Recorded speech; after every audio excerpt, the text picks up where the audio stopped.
Namaskar.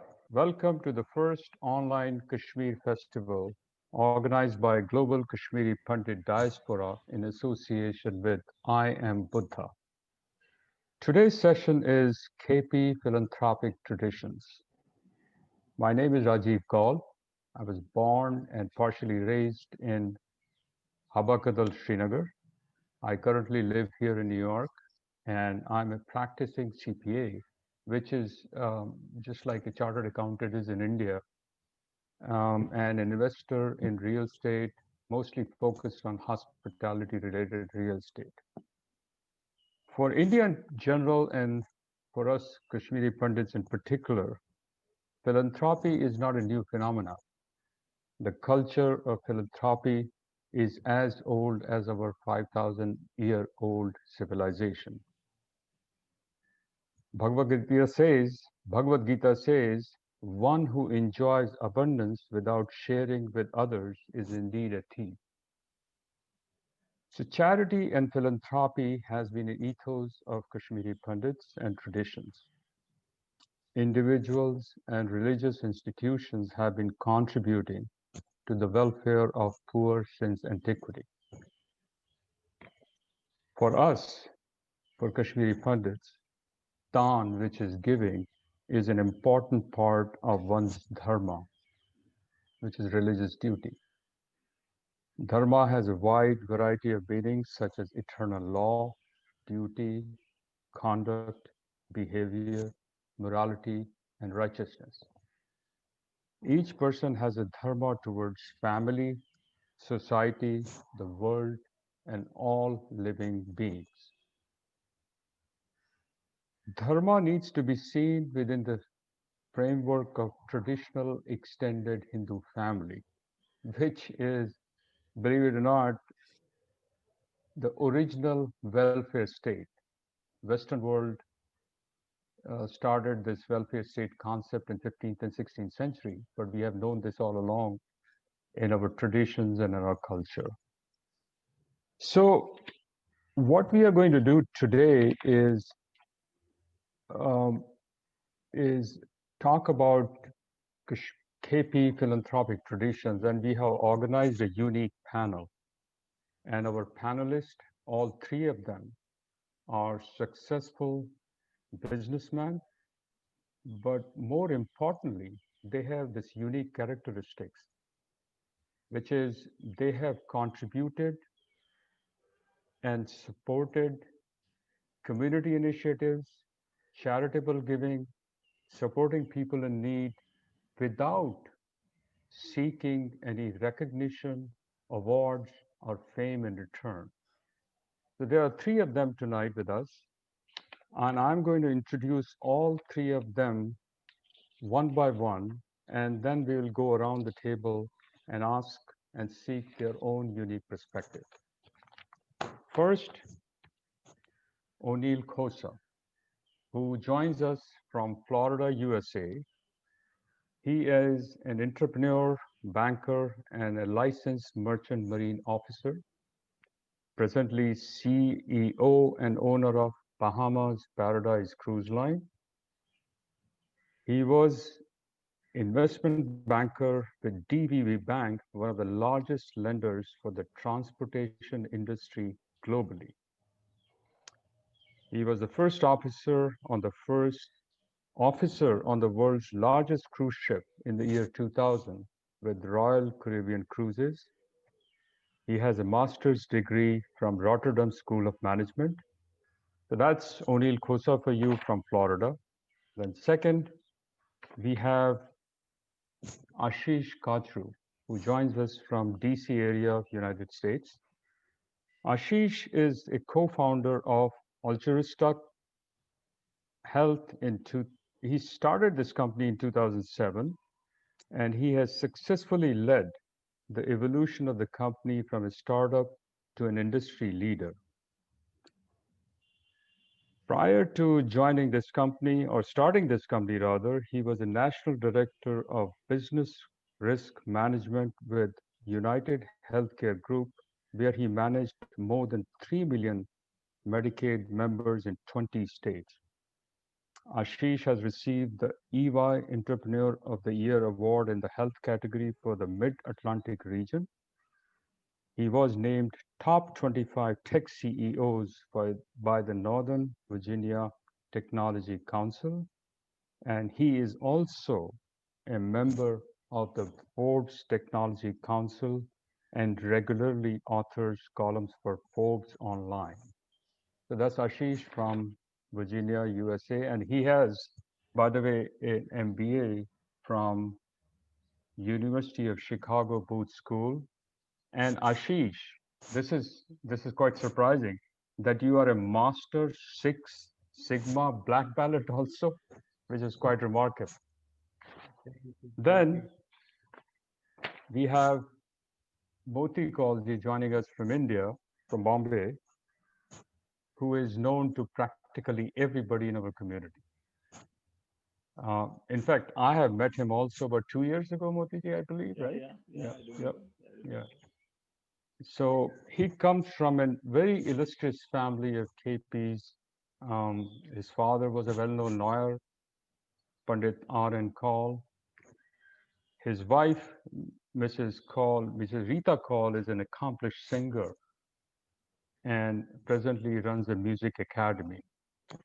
Motiji finished his schooling from Srinagar, then engineering from Mysore, and MBA from Bombay. And now he is running businesses which have offices in few African and Middle Eastern countries. During the last decades, apart from family and profession, it has been community and community for Motiji. He has been a president of Kashmiri Pandit Association of Mumbai, Parud Kashmir, and All India Kashmiri Association. He is, as I said to you all before, has been a stalwart of the community. And so that's Motiji for us from India. So I'm going to start off with Oneil. Um, Oneil, you and I have known each other for 3, 4 years. I've known you as a successful businessman, but I've also known that you sponsored a cruise, which I, by the way, missed, which everybody talks about for the KOA camp, right? So that's just one small little thing you did. But I also know that you do a lot of business in Caribbean islands, and these islands have been ravaged by cyclones, storms, and you've done a lot of work to support the communities you operate in. You want to just tell our audience what you have done personally and your perspective as to what you got out of it? Sure. And first of all, thank you.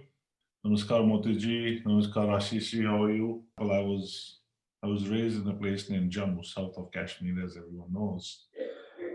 And our house was the only house where everybody would stop because they knew they would get something. So whether it was a Babaji or whether it was somebody who wanted something, and this is pre-migration, right? So when the Pandits had not moved to Jammu or out of Kashmir, so everybody knew that you got to stop at this house because you're always going to get something. So I think it's giving is a part of our community. Obviously, we all know that being a community of mainly service class people, we were not uh, monetarily or cash rich. Most of the Kashmiri Pandits. So I think the giving kind of gets eclipsed because of that. Simply because it has no monetary value. And I'm talking about like pre-migration. Uh, but now that the community, I think, after being kicked out of Kashmir for the lack of a better word, I think everybody is has pulled his own weight, and in economic terms, probably doing much better than what most of us were doing in Kashmir. Uh, I can see those traits kind of evolving to a larger magnitude. And for myself, how do I relate is, as an example, our only port of call, Bahamas, got decimated in a hurricane in 2019. And there was hundreds of thousands of Bahamians without a home. And it was just very natural for me at that stage, just because we had the ships, to just send those out to Grand Bahama and evacuate people at no cost. And in the back of my mind, it was also a little bit a deja vu of what happened to us when we had to leave. Even though personally I didn't see it firsthand because I was already out of Kashmir, but I remember very well how my relatives and our friends, everybody came out and without a home. So when the islands got the hurricanes and all that, and a lot of people couldn't believe it. Like they couldn't believe like we sent ships just to evacuate people at no cost, gave them food, brought them back to US, and then took them back. At the same time, whenever there's a hurricane threatening in West Palm Beach, we are the first ones to open our ship to the first responders, people who don't have the means for those few days. Even though we cannot hold what happened in Kashmir to what I face here in the same. It's not a very simple, straightforward analogy, but I think it's a part of the DNA that our forefathers, through our fathers, have passed on to us. That we believe in giving. We believe that giving is a part of life. And I also believe that that's also very kind of in line with the ethos of the mainstream society in US, wherein giving is considered to be a part of your life. And I think we were doing it in a lot of shapes and forms, but now that we are out of our own kind of homeland and we are more economically stable, it is, to me, it's getting more and more apparent that Kashmiri Pandits are going above and beyond.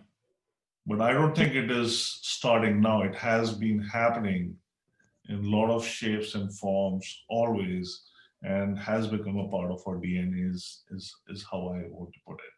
So, Oneil, one question for you. How did you get started on this evacuation process? I'm sure people must have reached out to you, people must have talked to you, and give us a sense in terms of um, um, was this only one time evacuation you did? I I know that you have done a lot more than that, right?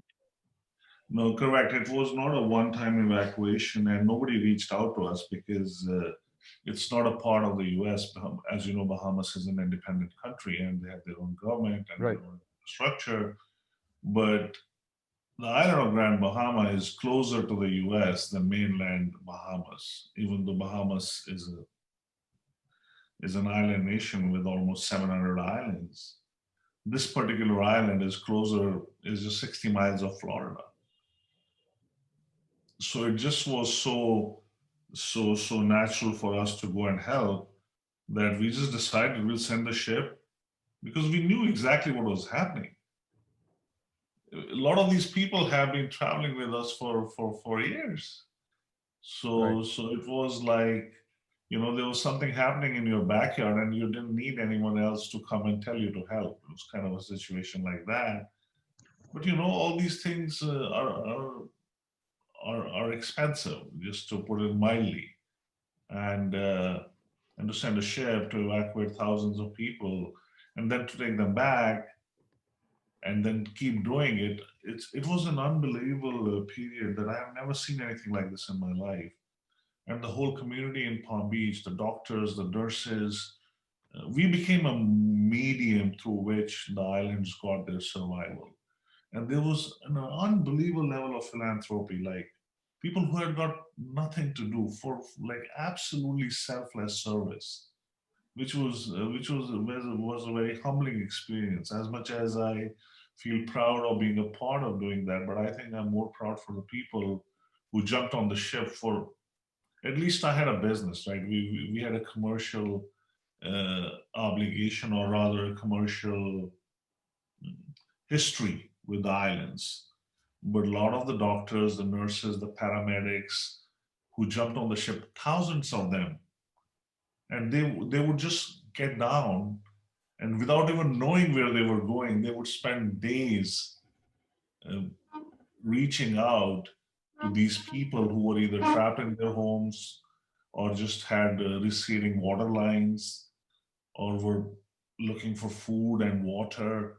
See, the sad part or the ironic part of a tragedy is like when you get hit with something like this, and we know better than anyone else, you're in a state of shock. It's not only a matter of someone coming, and it's not a matter of just getting aid. It's like for you to evolve out of that shock, which means like, Mm. hey, don't worry, it's going to be okay. I got you. And Right. that's what we did. And again, one thing lifts another thing. And for us to keep doing it was more we felt the need to do even more because we saw the spirit of people, how they selflessly went ahead to help the islands. And Okay. again, I in the context of what we did to what we were doing in Kashmir, maybe there is not a very straightforward comparison, but I believe that, and I know a lot of Kashmiri friends I have and people I've grown up with, are my relatives. Uh, it's a part of our DNA. And as much as we were a community that was very conservative, very below the radar, you know, pundits, even when they helped, they never talked about it. That's Right. another trade-off That's with pundits. You know, you go, that's you help so somebody, true. you don't talk about it. That is very, very true. I've heard number of times from a lot of people, and while I was preparing for this session today, I have come to know about so many individuals who have done so much work in so many different fields, which I never knew about. So it's very, very true, Anil, and hats off to you, what you did. And we'll come back, we'll go around and we'll talk to Ashish next.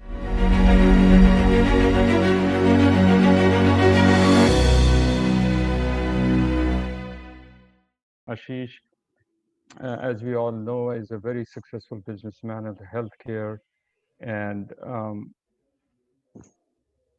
Ashish has a perspective, and what he said to me before we got started that he would like to talk about the contributions Kashmiri Pandits in particular have made towards philanthropy, and he would like to speak to all of us about that. So, Ashish, go ahead, please. No, definitely. And thank you, Rajiv ji. Thank you for chairing this session. And thank you for having me on the panel. Namaskar, Oneil ji. Namaskar, Moti ji. Great to be in your company here with all of you. So what I thought is that the conference, the theme of the conference in which this session is being presented is about celebrating the Kashmiri culture. And all of us are very blessed to be where we are, and whatever meager contributions we are doing towards our society, that I think is the least that we can do. But there are some really moving stories that I thought that we should touch on today and reflect on the generosity and the philanthropy of people who did not have much, but really gave their everything to see the community be successful. And for me, having connections is very important to any of these stories.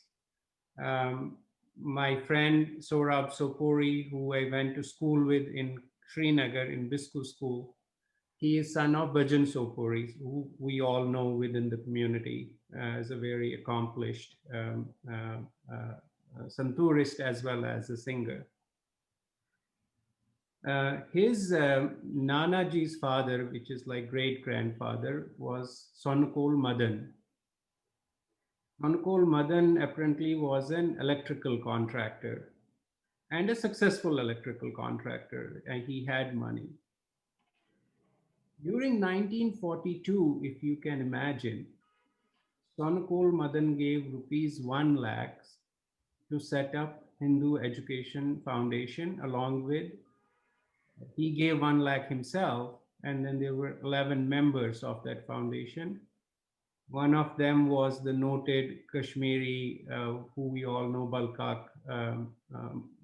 Balkar Dar, who was Birbal Dar's grandson. Birbal Dar was the one who basically, along with Birbal Kachru, who was my great-grandfather, and Birbal Wangnu, all three Birbals, apparently under Ranjit Singh, Maharaja Ranjit Singh, routed the Afghan army out of Thana Harpora when Afghanis attacked Kashmir. So that's kind of the legacy of these people who were serving on the Hindu Education Board.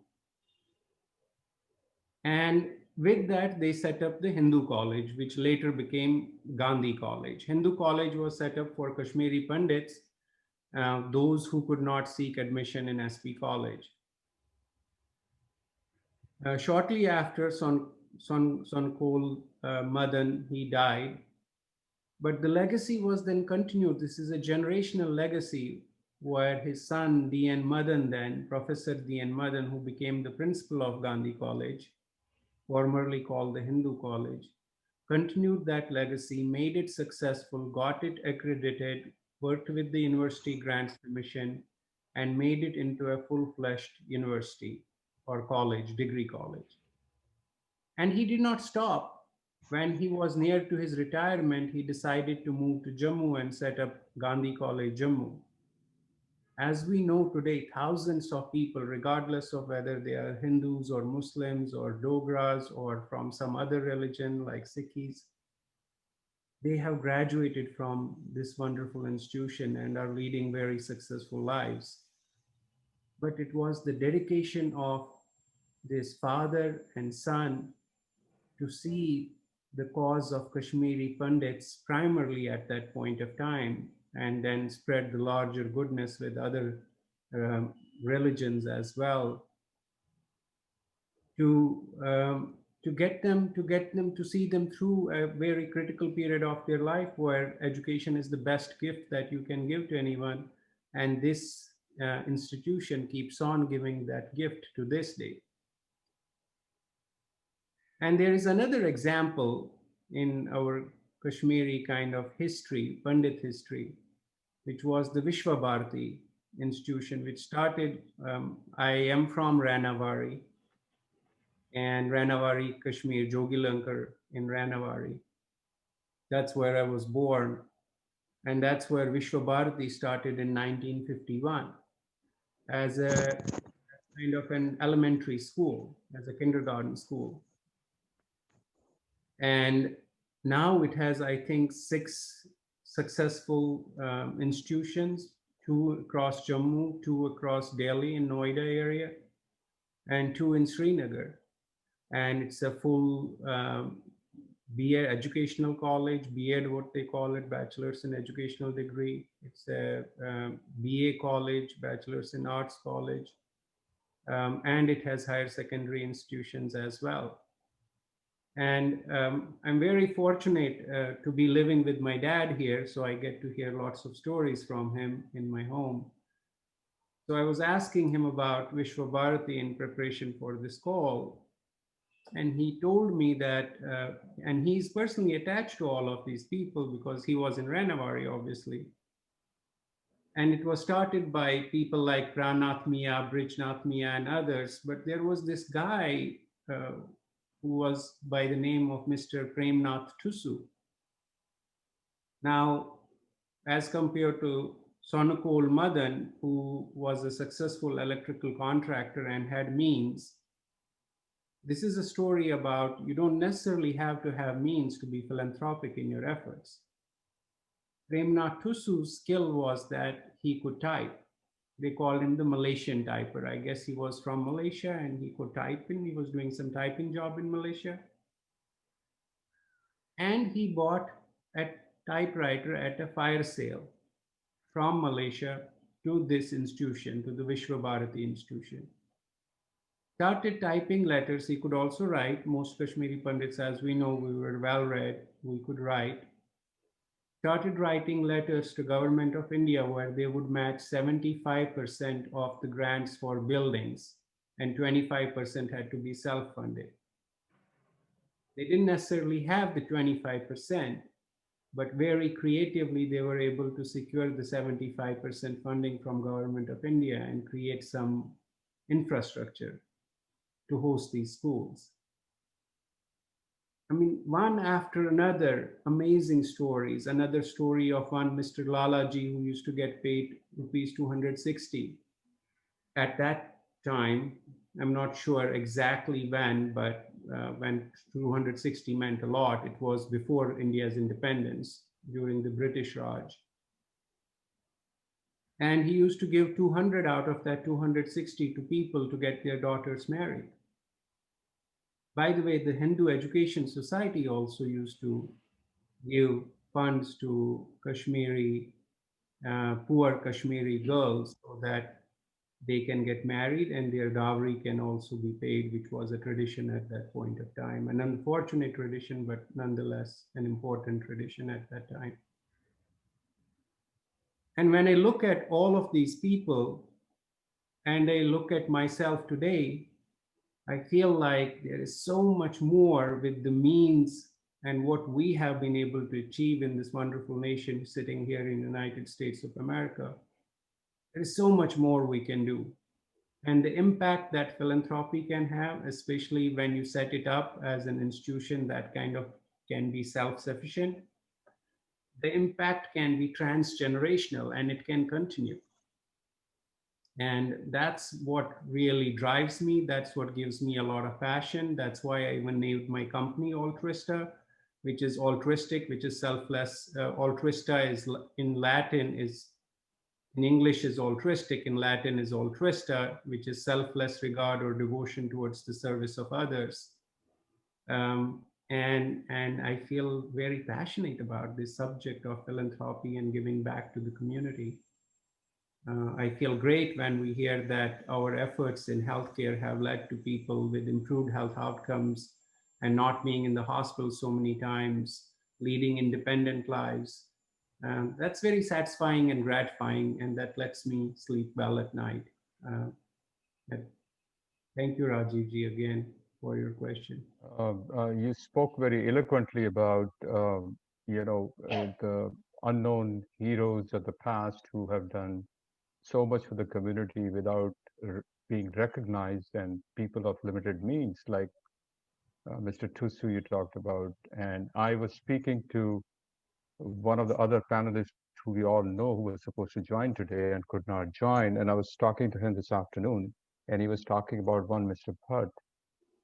He had gone to Benares for some religious event, and he came to know of one Mr. Bhatt who had created an institution to support women and young girls. And nobody knows about this Mr. Bhatt because he was doing selflessly. So there are countless examples of our philanthropic work, especially in the education field, which you spoke about.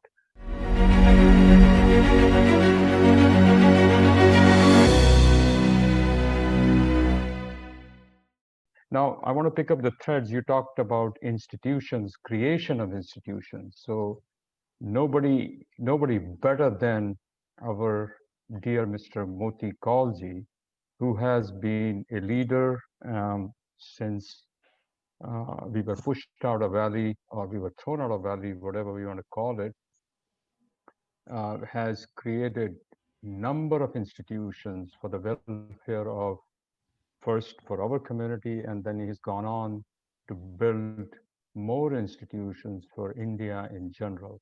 So Motiji, please pick it up from here and talk to us about building institutions, contributing to society, and what all you have done personally to make our lives better? Thank you, Rajiv ji, for your generous intro. Um, it's first of all a great privilege to be part of this yet another GKPD initiative of 1 month of Kashmir Festival, not a small task. So all kudos to GKPD for this another initiative. Reflecting on my 4 decades of community service, I can only say thank you, my dear Pandit folks, for giving me back many more time in terms of love, respect, and sanskars to the small role I may have played during last 4 decades.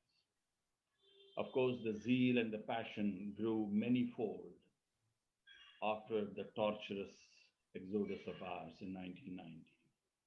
This is a scar and hurt which continues to stay in an important corner of myself.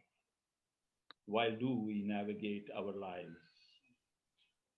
In this regard, I must, of course, mention that the recent abrogation of Article 370 by our folks here, Prime Minister Narendra Modi ji and Amit Shah, have to some extent redressed some part of my hurt, but the hurt main still continues. Friends, it's heartening actually to see that a small ethnic race, rooted and persecuted, can resurrect, can survive, can prosper, and then wholeheartedly involve in building community institutions. In fact, the stories which our Ashish and Nick have already said are a testimony to the small and big ways that our community has been doing under very difficult times. It's of course my honor today to give you the glimpse of these institutions, which frankly, I must say, it's not been my creation, but I have played some small role maybe here and there, but they are the community institutions. And I would like to only talk about them today because this is a success story that we are talking about.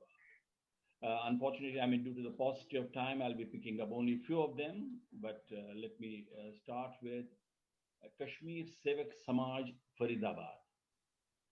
Now, the architect of this whole Samaj has been late Padma Shri J.N. Kaulji, who is popularly known as Papaji. Well, friends, he was a national icon, I can tell you that. I've had the pleasure of being closely associated with him. Apart from establishing the reputed SOS children's home across the country, which everybody knows about it, his immense contribution in rehabilitating displaced Pandits has been just monumental. Today, be it the huge Bhavan with multifarious facilities, be it the housing societies across Faridabad of Kashmiri Pandits, or be the replica Hari Parvat, Papaji's role just stands out.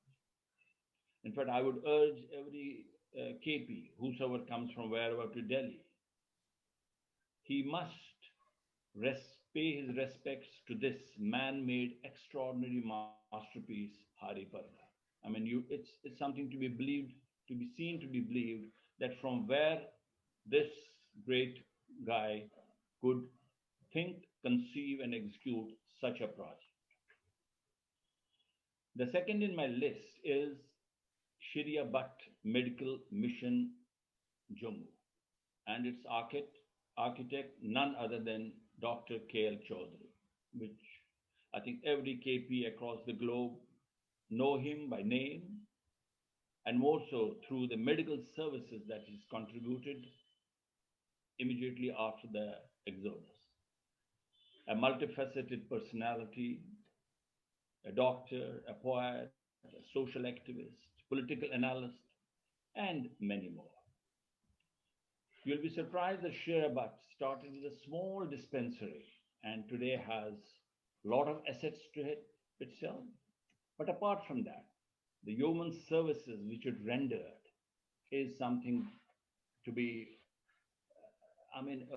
somebody should definitely read about the whole facet of things that have been done by this institute.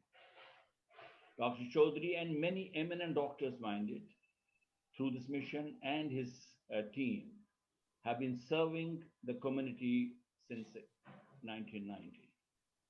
Since Exodus, it will be a nice thing to hear that more than 200,000 patients have been attended by this small, I would say, medical mission which used to be operating in one of the places in at Jammu.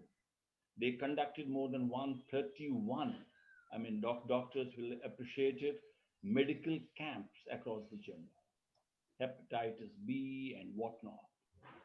In fact, another successful project which they conducted was a large midday meal free for the students at that time at Udhampur. It was a very successful project which they did. So, friends, I think Dr. Chaudhary and his dedicated team deserve all appreciation for such selfless service. The third in my list is, I'm going through a little fast for simple reason because as the time is there. The third in my list is KMECT, friends, Kashmiri Medical Emergency Trust. Yet another great initiative by certain volunteers started in 2009 after the death of an infant which happened due to the delay in a treatment. And that's how this whole inception created it. This institution is indeed, I can tell you, friends, a pride of the community. Across the globe, people have been supporting it and they have done fantastic service. Just for statistics purpose, as of date, more than 1,500 patients have been assisted by KMCT, and you'll be surprised the funds to the tune of rupees 80 million, 8 crores, have already been disbursed. And all these funds from your own community, friends, and well-wishers. Something which many people may not be knowing the inside story, but that's how they have been serving. And at that moment of time, 300 patients are on their rolls on which they work. Just to give you the names of the founder, chairman, late squadron leader B.L. Sadhu, then the active trustees, Sunil Thusuji, Sanjay Dhar, Maharajji, Jitenderji, and many others have been virtually working, friends, 24/7 to run this whole KMECT, whether it be emergency treatment, whether it be referrals, and everything connected with the treatment. A great pride for us. Fourth in my list, yet again another great story, is about Radio Sharda and its architect, Sri Ramesh Hanglu. I think every household in the country and overseas today, I have been told, and I've been listening also, must listen to Radio Sharda. Every day they do it. And this has become virtually every household's through and through what you call community connect, you can say. And in this, I would like to definitely mention about this Ramesh Hangluji. Apart from his various qualities, friends, because I have seen it through very closely, I think his perseverance has been unmatched. You have to understand, getting into this Radio Sharda from a scratch, how the establishment probably can play a role, anti-role, and in spite of that, he does this. It was something unbelievable. Not a small task indeed. In fact, today, I can tell you the role which has been played by this Radio Sharda in terms of promoting of our culture, music, language, everything has been phenomenal. One of the programs, Wanguj Ver, is something to be heard regularly because it conveys current issues and concerns. Fifth on my list is because we have our friends from US, so I must talk about US, and that is Kashmiri Overseas Association USA, KOA. Somehow I have been involved and part of this from, I would say more than, as I said, 4 decades. Community shall remain indebted to the immense contribution which KOA has played during last 4 decades. I recall the role played by late Rajeev Kaul when he came to India, and the project that we started with my parent organization, which was Kashmiri Pandit Association in Bombay, and we set up the whole medical van here, and it was all success. And today also KOA does phenomenal work in terms of education. They give scholarships to deserving students worth lakhs of rupees. So all credit to them, all kudos to them. Sixth and last, but not the least, my own parent organization, Kashmiri Pandit Association, Bombay. I'm mentioning this specifically for 2, 3 reasons. One, this is one of those few organizations, I would say, which have not had any controversy for the last 5 decades. Not a small task. And second, I want to dispel one misplaced information about the seats in Engineering College of Maharashtra. Many people have given their claims on it, but let me today set the record straight. It was only KPA Bombay who remained the architect and real executors of that particular scheme, for which we are very, very proud. In fact, many people may not even know that before Shiv Sena and BJP took it to the logical conclusion, it was Mr. Sharad Pawar, at that time the chief minister at 1990, who immediately took upon him and started working on. So KPA Bombay has been doing a fantastic service, and they have in process built a lot of their assets which are for the community.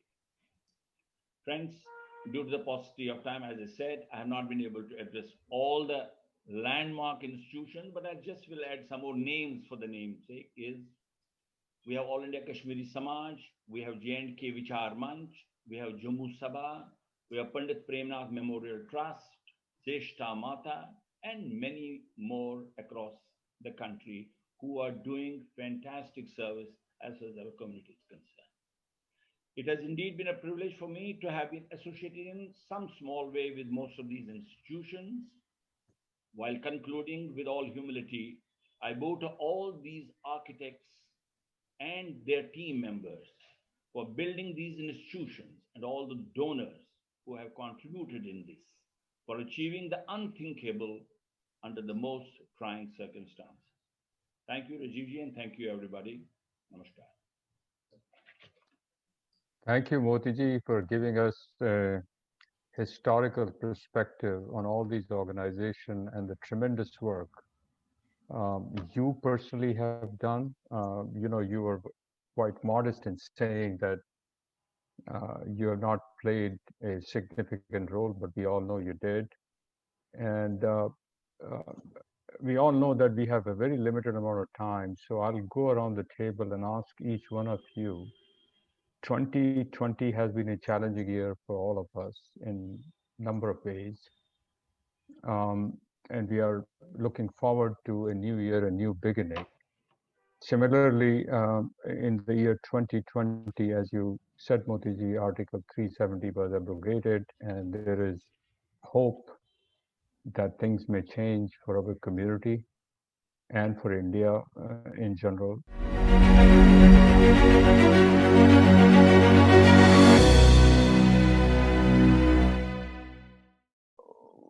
We'll start off with Oneil, then we'll go to Ashish, and then we'll end up with Motiji.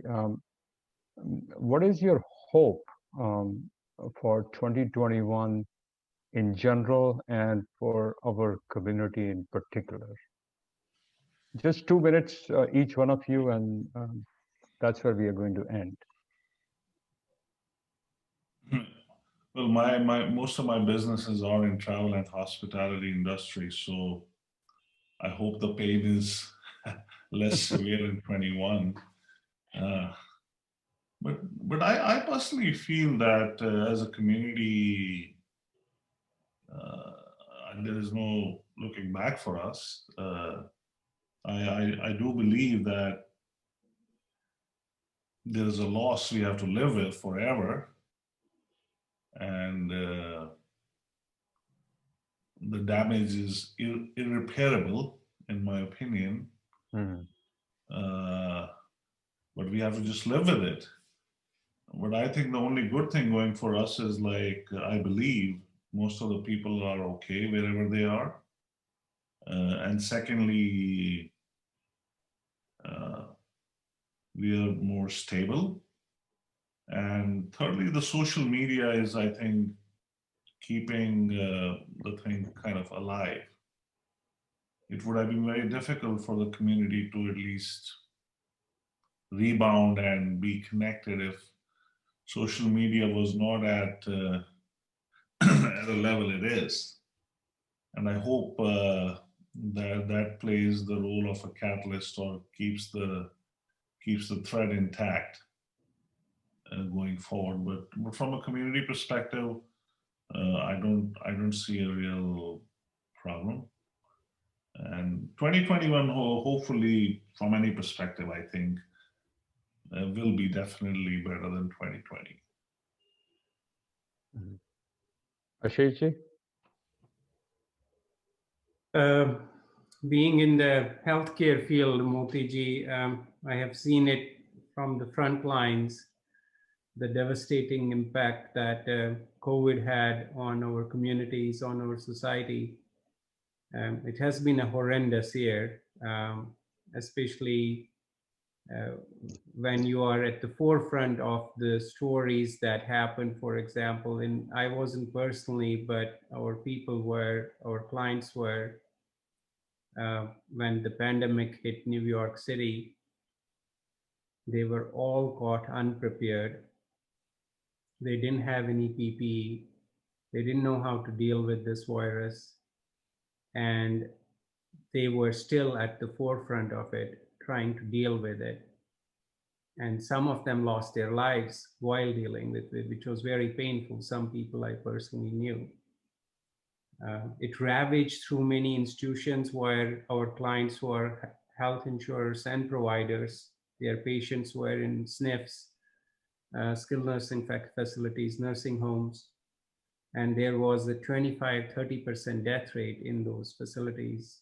They didn't have places to send dead bodies to, because nobody was accepting COVID dead bodies, and they were putting them in refrigerated trucks.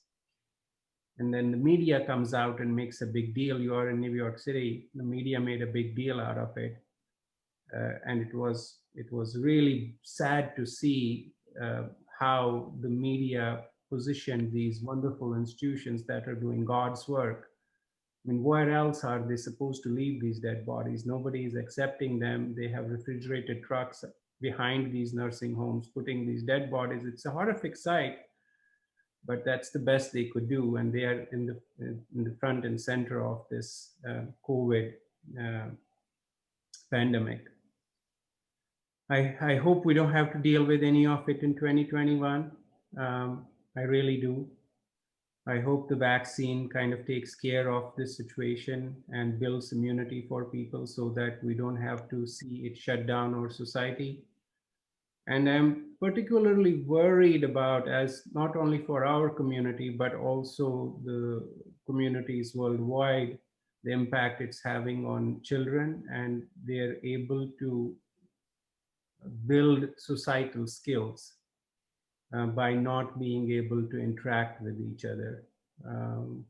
And that's going to leave a permanent damage for them. My daughter has been on Zoom school now since March. And she's a ninth grader. She was a rising ninth grader, rising high schooler then. And I don't know how it's going to be when they go back, how quickly they are able to adapt and pick it back up. It's going to be very different. So I feel that the impact on the children has been the most, and hopefully 2021 brings new hopes and new aspirations and new opportunities for them.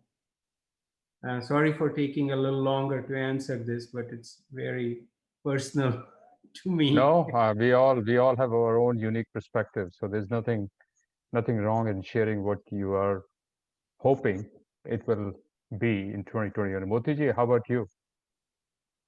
Well, I think the challenges have been already explained, but somehow I'm an optimist. I'm a positive guy.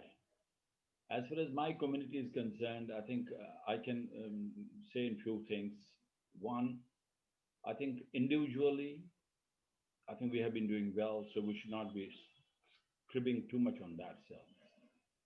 But we have had some redeeming feature with the new dispensation. I think I'm afraid I will have to get back to that for simple reason, not because of whatever little association I have, but I think with this abrogation of Article 370 and 35A, friends, I think all the doors are today open as far as Kashmir. I mean, there's no point to be cynical on everything right, left, and center. And, we tend to become too pessimistic and all that. No, I think this is the best time as far as community is concerned, as far as Kashmir is concerned. As I said, individually, we will prosper. We have been doing well and we will continue to do that. But my urge would be, and my request to everyone would be, that never ever overlook the lien on Kashmir. The lien is very important. This is to be, whether it is in our dreams, whether it's anywhere else, whether you are able to go, whether US man from US is able to go, from Dubai is able to go. Never leave a lien on it. Because after all, if I'm today connecting with all of you, if you are connecting with me, it's just because we belong to something. I think land is the most important thing with which we get connected, friends, and we should never leave our lane. I would urge and request everybody. And So, good things are going to come. I can promise so you. Motiji, I'm going to end up exactly where you left. So, this past June, I'm going to share a secret with all of you. I turned 60, and I had promised myself on my 60th birthday, I will take my both grown-up children, my wife, to Kashmir because Article 370 was abrogated, and I was going to celebrate it in Srinagar. But unfortunately, pandemic hit, and obviously we know what happened next, right? So my hope in 2021 is just a simple desire Good. to Very be good. able to just go back and celebrate few days in Srinagar. That's all. That's all I want. That's That's my only hope. Everything else is good for me. I think we will survive this pandemic. I think we will move on, and I think life will be coming back to normal. Whether it happens in next 3 months, 6 months, 9 months, or a year, don't know, but it will happen. My only hope is that we all should be able to go back to our homeland and spend some time there. That's all. And that's where I would like to leave all of you with. I think it's been a terrific session, and we all have come to know that there have been unsung heroes in the past in our community when it comes to philanthropy, and there are unsung heroes sitting right here with us, three of them. And I thank you, each one of you, Ashish ji, Oneil ji, Moti ji. It's been terrific interacting with you. And I have known Moti ji and Oneil before, but now I know Ashish as well. So we'll continue talking. Thank you all. Namaskar.